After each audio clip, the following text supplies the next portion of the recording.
Good morning, my renegades. Welcome back to Rogue Radio. My name is Sarah Jane, and today we are diving down the rabbit hole.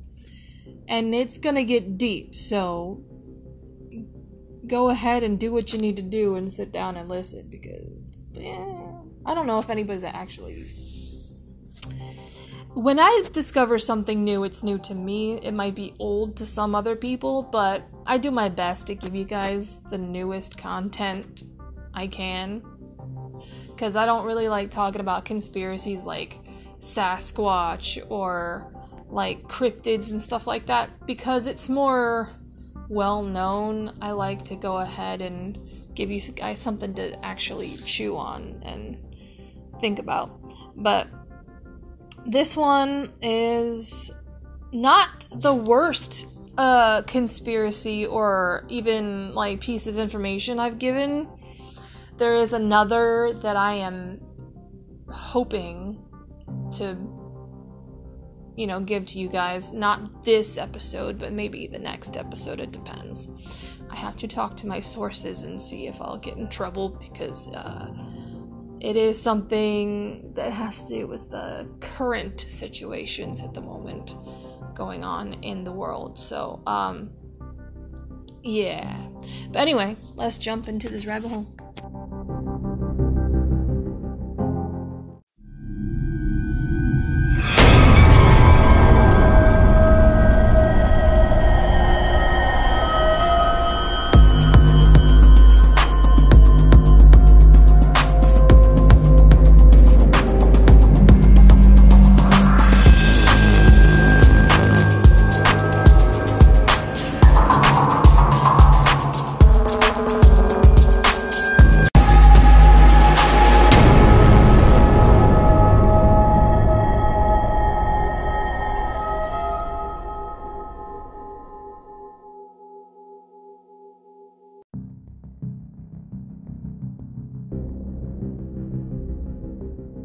If you have any comments, questions, or concerns, feel free to click the links down in the description below, copy, paste, whatever you like.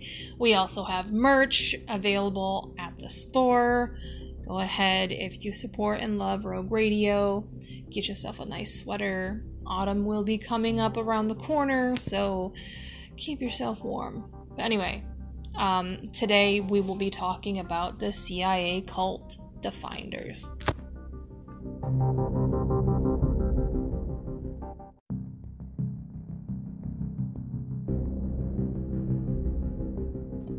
So this cult basically was discovered around the 1970s and the 1980s, which was where we had gotten the Satanic Panic from. Well, there's a lot of other areas, like cults and stuff, like influences that kind of made that happen. So, but like in the 1980s, there was a huge thing called Satanic Panic. So many people went crazy calling certain things satanic, like heavy metal music, Dungeons and Dragons, and news of satanic rituals were always on the television.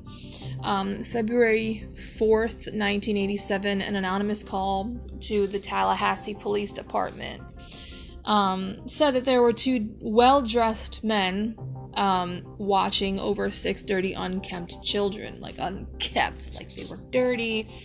They just didn't look very, clean compared to the men that were watching over them.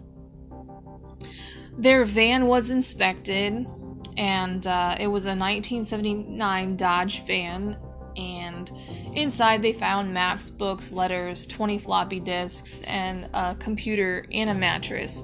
The van reported to be foul-smelling as well, and the 8 of them were living in the van for a while. The men went on to say that they were the kids' teachers, and they were driving them to a school for brilliant children.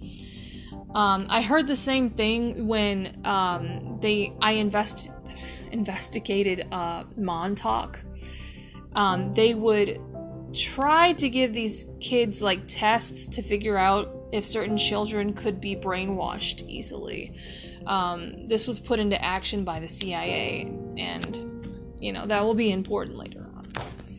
They were allegedly going to be taken to a school for brilliant children in Mexico. So this whole story, this whole incident does get muddied up pretty badly later on as we talk, or as I, go on. But police asked where their mothers were, and when the men replied, they said they're being weaned from their mothers. The men were charged with multiple counts of child abuse. The two men were identified as Michael Houlihan and Douglas Emmerman.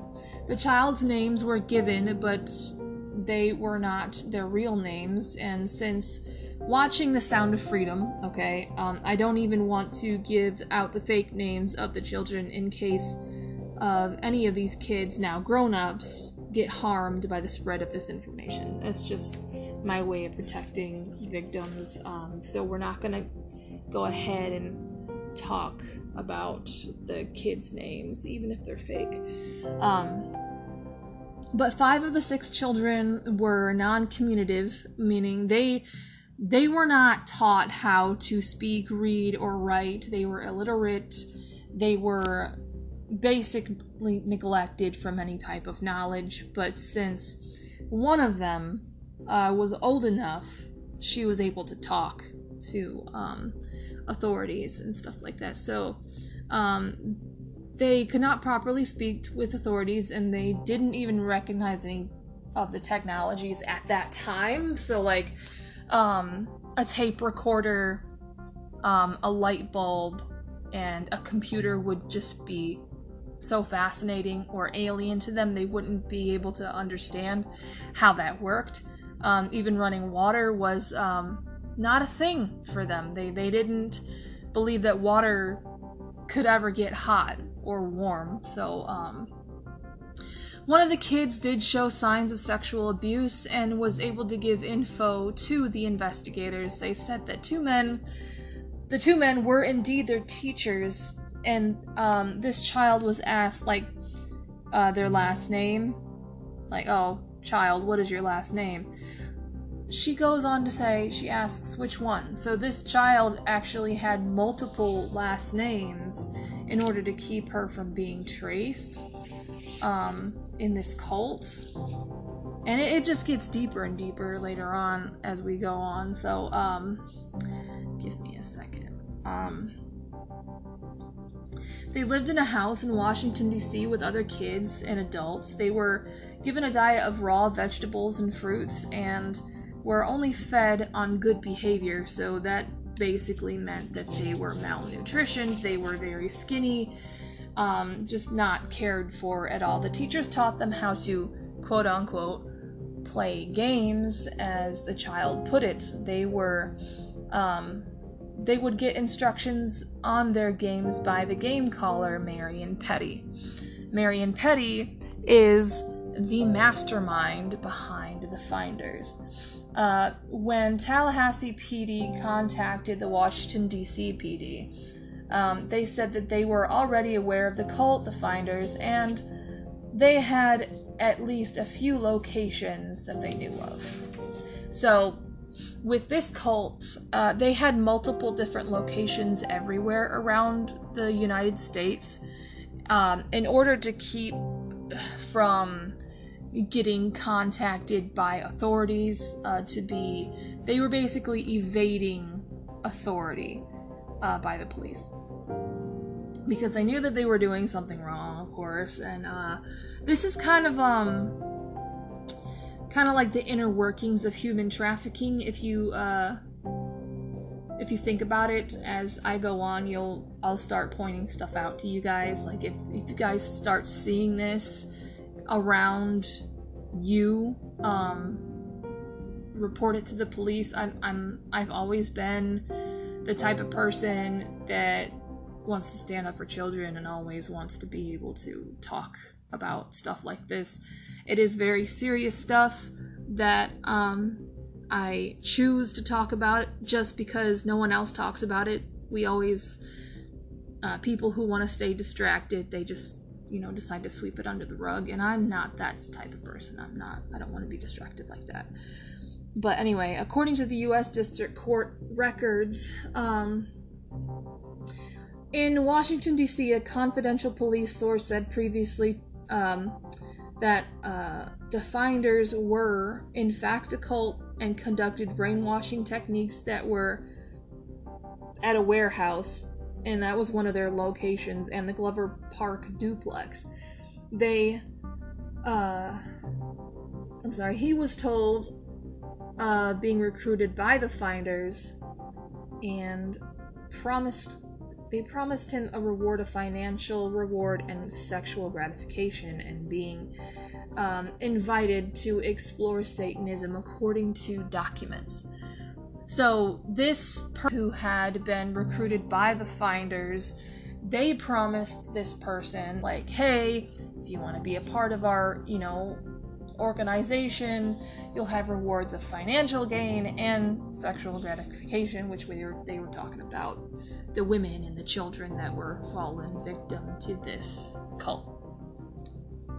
Children, of course, were used in the rituals, and actually teaching them to dismember ghosts according to pictures. The warehouse in Virginia padlocked with a heart-shaped lock, which was fucking strange. And they had boarded up windows, so they made it look abandoned, but it was actually like a real place, which is also another tactic for human traffickers. If you see an abandoned building, I wouldn't say most likely they use abandoned buildings in order to hide in plain sight, but it is a tactic that they do use. I remember a video of someone actually going into an abandoned place, and they actually found a woman in chains, all bloody, beaten up. So, because she was screaming, like they could hear this person screaming. And so those people who do go ahead and explore abandoned areas, for one, always be careful and be safe. Always. We had a kid in Toledo actually die because him and his friends decided to explore an abandoned place, because that was like that urban exploring stuff that they liked on YouTube.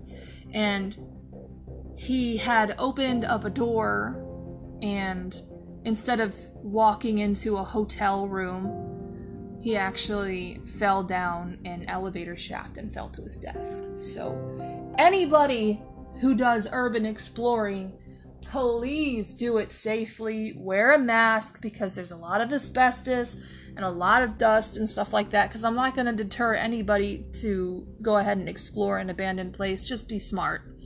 Be very smart, because for one, I do believe that urban exploring is useful in certain ways to like teach people about history. You're going ahead and finding history by yourself, which is very interesting to me. But I will say, please be as safe as you can, as you possibly can. Be the safest that you can be, because there are homeless people that live there. There are people that do satanic rituals in abandoned places, and there are also human traffickers who hide their merchandise or human life there as well. And you don't want to be caught in any of those circumstances, or even just have a terrible accident like this child did. So that is my disclaimer. Please just be very, very careful. Very, very careful. If you do see something like this, please contact the law enforcement. Please contact the law enforcement if there is, because there are even people that just store dead bodies from murder in abandoned places, thinking that no one will find it. And I know I'm getting off track, but I have to talk to you guys about this, just because I know there's going to be somebody out there that goes ahead and investigates stuff like this on foot in an abandoned place, And I don't know if I can go ahead and tell people about the dangers of stuff like this, then I'm gonna do it. But anyway, like, if you see a trafficked person or children in an abandoned place, contact the authorities as soon as possible and leave. Get out of there, tell them the address of the abandoned place. Get out of there as soon as possible, because you don't know who in the world is around there as well. But, alright. The warehouse in Virginia was padlocked with a heart lock. 2 large bags of wallet-sized pictures of children, some nude, some with ritual involvement, and 1 child in chains. So, 2 of the children identified in the photos by witnesses, and only women and children lived in this warehouse, and only men visited a few times. The children were so dirty that it was easy to notice.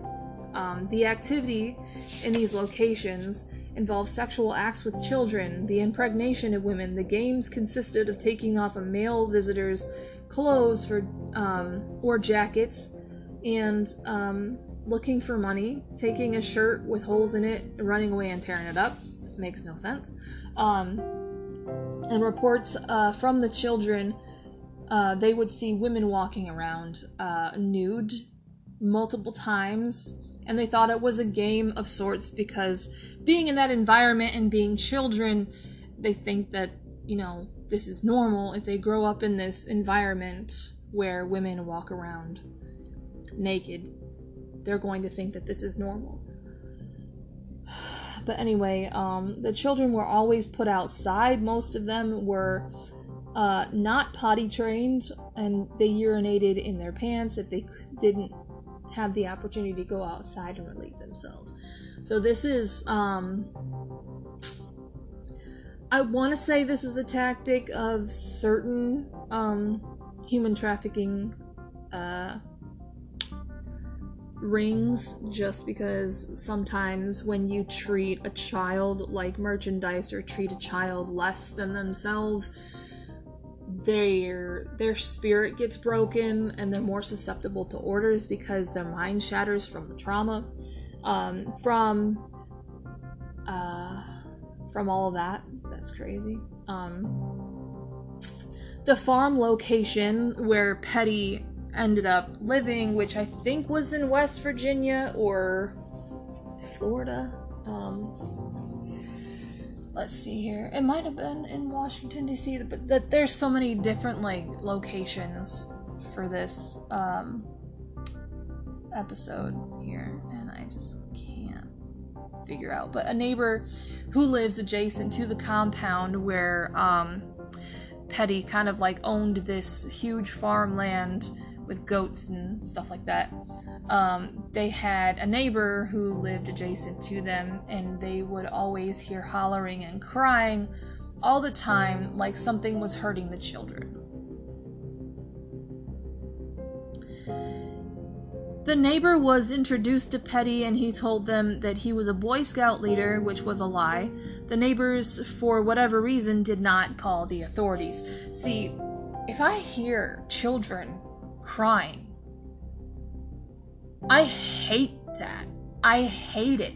Even if a child goes ahead and stubs their toe, it breaks my heart.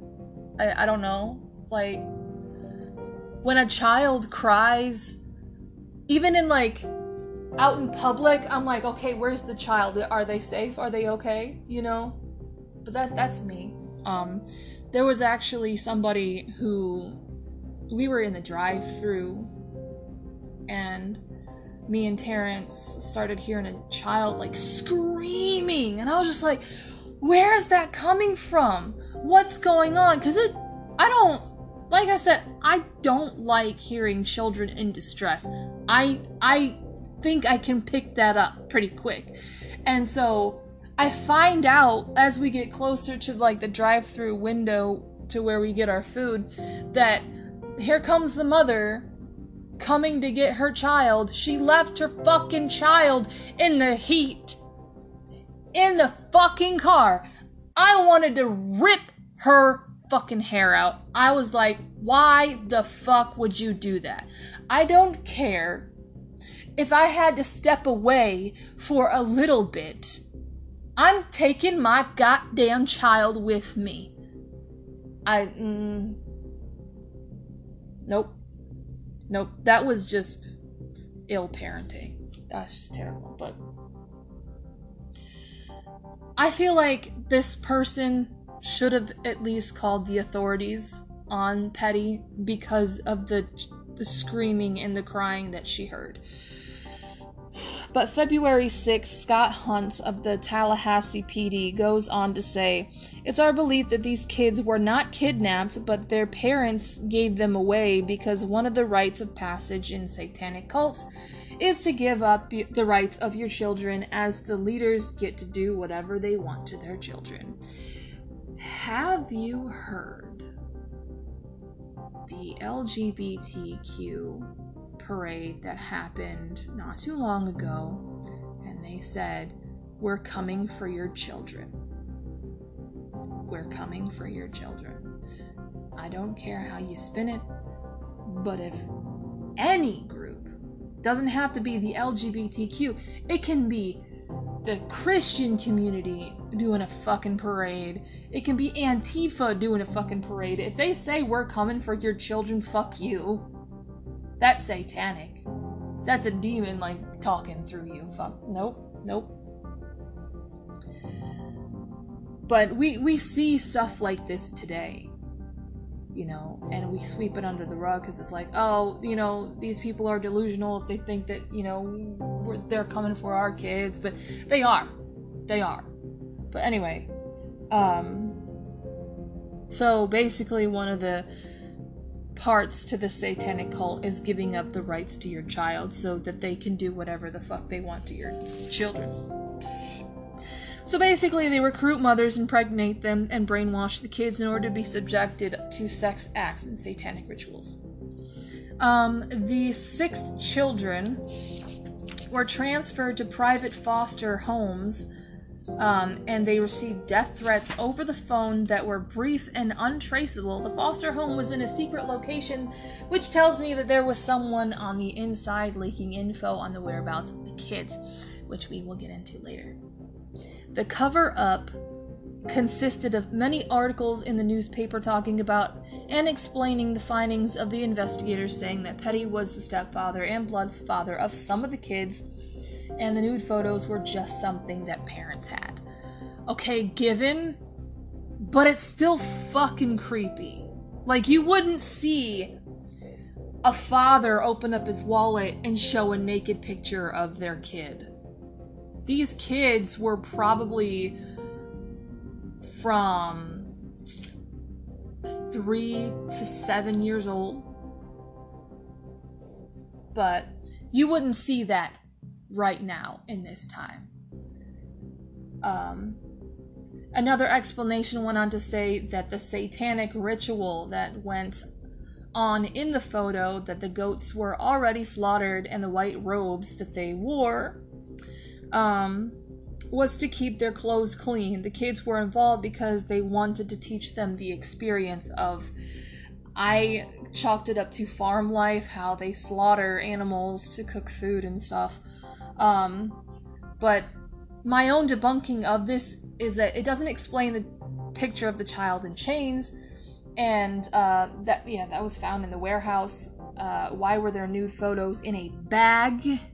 You don't keep them in a bag if you really wanted to go ahead and make this secretive. You'd find a place to actually hide it, but you're just going ahead and proudly leaving it in a fucking bag in a warehouse somewhere. But it doesn't explain the picture of the child in chains, like I said. Sorry. And on a farm, unless they want to eat a goat, goats are usually used for their milk and their coats instead, which, to me, I've never heard anybody eat goat meat, but, I mean, to be honest, there probably are people who do that. I'm not going to say that it's not normal. I don't really know. The fact that the kids were removing the entrails and the wombs of these goats in the pictures makes me raise an eyebrow. Like, why do they need to do that?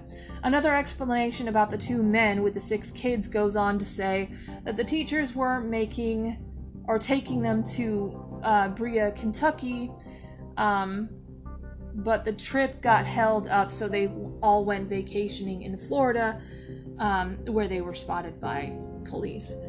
And the thing is that the judge dropped all the charges because of this explanation.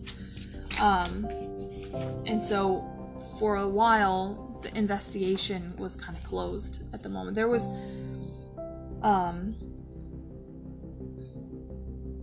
sorry, hang on. There was so much ignored evidence that Special Agent Martinez had unearthed. April 13th, 1987, an anonymous caller tipped off police about the 2 men and the 6 kids at Myers Park. So this is around the time when some of the details of the incident with the 6 kids and the 2 men end up starting to get muddied up, meaning like some details were taken out or added, which doesn't make any sense. It's kind of, there's a little bit of inconsistency with these stories. But Martinez goes on to contact Jim Bradley, a detective that has investigated the case since 1985. They inspected the apartment first, one of the several locations, and large amounts of toddler clothing, diapers, and toys were found. Documents were found that explains how to obtain children for unspecified purposes, the impregnation of mothers, purchasing children, and trading and kidnapping. Telex messages on the computer spoke of purchasing 2 children in Hong Kong by a contact in the Chinese embassy. Another telex message spoke of an interest in bank secrecy situations, high-tech transfers to the UK, and numerous properties owned by the finders, interest in terrorism, explosives, and evading law enforcement. So this, from the surface, was just a weird-ass cult. But now, the 2 investigators find out that this is a highly well-organized trafficking ring. But at the warehouse, it contained, this is where they found the bags of wallet-size pictures of the kids with the heart-shaped padlock on the door. So, at the warehouse, it contained a huge library, 2 kitchens, a sauna, a hot tub, and a video room called the Indoctrination Center. The cult was capable of producing their own videos to train kids in the cult. There was also an altar set up along with jars of urine and feces as well, which is just revolting. And the thing is that when people who are deep into Satanism, extreme Satanism, because, if I go ahead and, fuck it, I will offend people, I don't give a shit. Anyway, listen, deep Satanism, okay? People think that Satanism now is like following your own free will and believing that you're your own god and all that shit. Fine, if you want to believe in that, go ahead, but I beg to differ, because I feel like an interest will always go deeper into an obsession when it comes to spiritual things. And yes, I would say that this is not an interest anymore. It's become an obsession and a spiritual demonic possession of people who have decided to work in an organized crime ring for their own personal, financial, and sexual gain. So, both locations were equipped with satellite antennas, documents explaining explicit sexual content with the members, and a large collection of unidentified people, children and adults, white sheets participating in a blood ritual. Activities of the finders could also be found in Japan, UK, Bahamas, Costa Rica, Malaysia, Africa, Hong Kong, and most parts of Europe. we're gonna go take a break.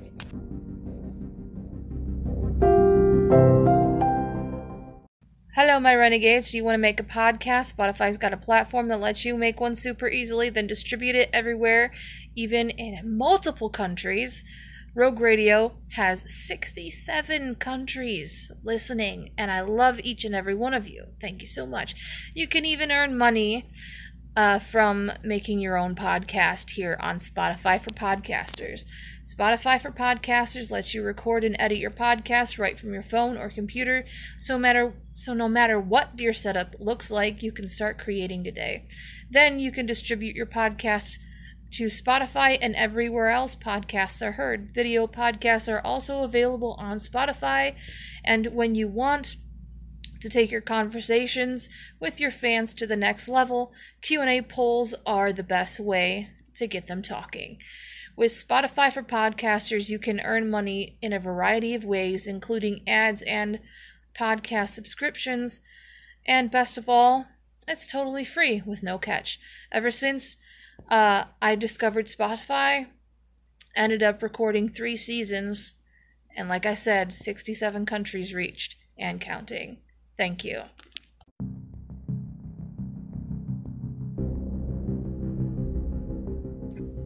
The finders would scour the newspapers in the help wanted section for babysitting and tutoring jobs. The members would watch the habits of the routines of the family before, I am assuming, they either recruit the parents or the mothers and the children, or they just go ahead and kidnap the children. There's a trafficking tactic. There's so many trafficking tactics out there, so please, even if it may be fake, go ahead and make sure that you know all of them, because you never know.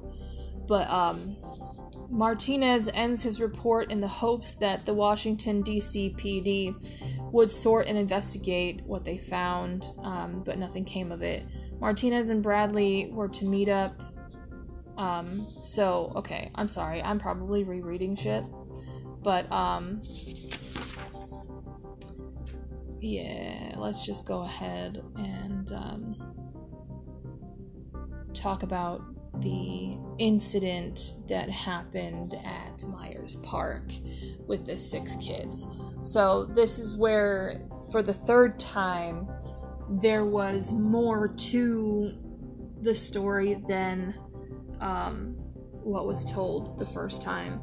So there were additional things in the van, like radios, Chinese to English dictionaries, brown canvas bag with photos of kids, some nude, and computer program discs. Robert Sorkine, a student of Florida State University at the time, came across a small computer on a phone booth, and it was on campus, and took it home and started up the computer to find out who the owner was. The PC contained documents about the Tallahassee PD, and he decided to turn it over to them. They later found out that the PC belonged to a Finders member. 2 of the 6 children reported that they were SA'd, one with something that most likely happens to a male child when a male predator hurts a male child, and then one, of course, most likely what happens to a female child with a male predator.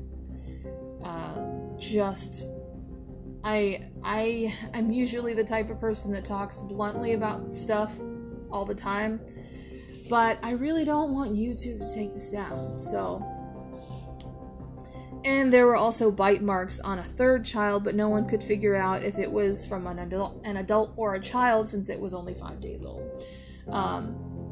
So it seems that the Tallahassee PD wanted to keep this case open and keep investigating, but the DC PD wanted to keep it quiet. One representative even said that there was a certain upset within the DC and the CIA, and that usually means that they've been found out with something sinister. No one makes noise if they're innocent. The Department of Justice took their time to get involved in this case. In 1987, private investigator Skip Clemens said that private investigators called off the investigation by the CIA, and that the investigation was impeded, and the senior official of customs said that it was indeed a CIA operation. The reason for for it to be turned into an internal investigation was because they were training CIA agents into computer ops or computer operations. Future Enterprises used finders to train them with computers, and it was a front company for them. So CIA agent confirmed that the Finders Corporation, Future Enterprise for computer operations, had gone bad. So basically, it's Operation Paperclip. They ended up, back then, hiring Nazi Germany spies and just, Nazi leaders, and they decided to go ahead and hire them into the CIA so that they could, form MKUltra. This is the same thing. They hired certain Finders members in order to train the CIA into people who are more talented with computer operations. That's why nothing was coming from this human trafficking ring. But Petty told his members to flee at once the DOJ started getting involved, and the informant said that Petty would most likely escape to China in a military flight because he used to be part of the military. The Finders members dwindled slowly and was never heard of after the investigation. Marion Petty passed in 2004. A Twitter account called FBI Records Vault released a 600-page document about the case. It's alleged that the Finders were involved in a well-organized child abuse scheme that the CIA, in conjunction with the State Department and FBI's Foreign Center Intelligence section, conspired to cover up the abuses. Good job. This is why I hate my government. Anyway, Bradley was advised that he had been told that the documentation had been located in WMPD files to indicate that the Finders search had been contacted by redacted. There's a lot of redactions within the documents, but this official ended up telling him to step away from the Finders case. Children discovered in Tallahassee were eventually turned over to people claiming to be their parents and guardians of the kids. Was that even looked into? Like, that's my problem. Like, did you even investigate these people? Were they really their biological parents? Were they safe with their biological guardians or parents? Were they able to live a good, full life after this? Like, y'all just passed them off to people that you didn't even check the backgrounds of? But anyway, yes, satanic activity was discovered on the compound. And to be honest, this is only like scratching the surface of what I really want to be talking about. Like I said, this, I guess, is just a small piece of what I want to be talking about. But like I said, this next one is a lot.